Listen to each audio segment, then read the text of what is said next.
here with Coach Wes Long following a 76-68 loss against Barton. Barton came into the game number 15 in the nation, and the Royals really seemed to step it up right up from the beginning. You guys shot 70% in the first half and had leads as high as 10 points. You really seemed to be prepared, ready to go. What do you attribute your fast start to? One thing against teams like that, teams like Barton that thrive on pressure, full court pressure, half court trapping, is you got to be really patient. I mean, you actually have to have a methodical pace. So we had a game against Mount Olive earlier in the year where we did not handle pressure well at all, turned it over 30-something times. So we have worked really hard in practice on slowing our pace down against pressure, seeing the floor, and then getting it in the half court. So we did a really nice job of slowing it down, seeing what we had, getting the half court, either attack on an advantage situation and get a layup, or run offense. So I thought we took really good shots in the first half. For sure. And throughout the game, you guys were neck and neck, exchanging points. I mean, you in the second half, they really had no greater the lead than 6, and you guys narrowed it to 2 several times. Can you kind of, a loss like this is still tough, but you can kind of tell me some of the positive things you can take out of it? Sure, it's tough because our margin of error is just smaller now, missing Brent and having some young guys who aren't ready to play extended minutes as far as experience-wise. So we're playing some old guys lots of minutes, and that's shown up twice in a row now. Late in the first half, we're having a really good first half, and then in the last 4 or 5 minutes, you're looking and you can just see the fatigue.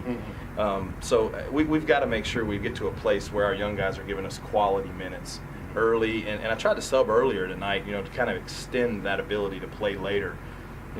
We're getting there, but it's tough. Positives, I thought our young kids played really well. I thought Joby did a lot of really nice stuff. I thought Griffin came in and gave us quality minutes. Trey McLean got in foul trouble, and that won't be the last time that happens. But, I thought we had some young guys do some stuff really well.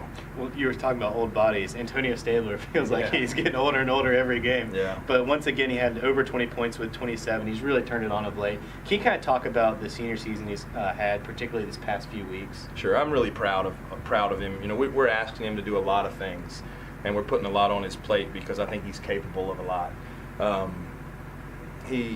In fact, tonight we asked him to take the ball out and then actually be a key component to break in our pressure. And he did a great job. I thought he did a fantastic job. But one thing is he's willing to do that. I think, we've got a couple guys from the last couple years that are playing professionally. I think Tone's the best of all of them. I think he's the best pro prospect of all 3 of them, between Reggie, Dan, and him. And he's really shouldered a load. We're asking him to do a lot. He's never wavered, and it's wearing on him. So we're treating him right in practice, making sure he sits out a lot and gets treatment and ice and rest, and we're going to have to because he's the horse we've got to ride. Well, speaking of not much rest, today's Thursday. They have a game Saturday. Can you tell us what it's like as you head over to North Greenville? What you're looking forward to that game? What are some keys for us to look at as we stay home and watch you guys on the website? One thing we're looking forward to is not having this Thursday-Saturday deal. We're really looking forward to Wednesday-Saturday deals. It is what it is. You've got to play when they tell you you're going to play.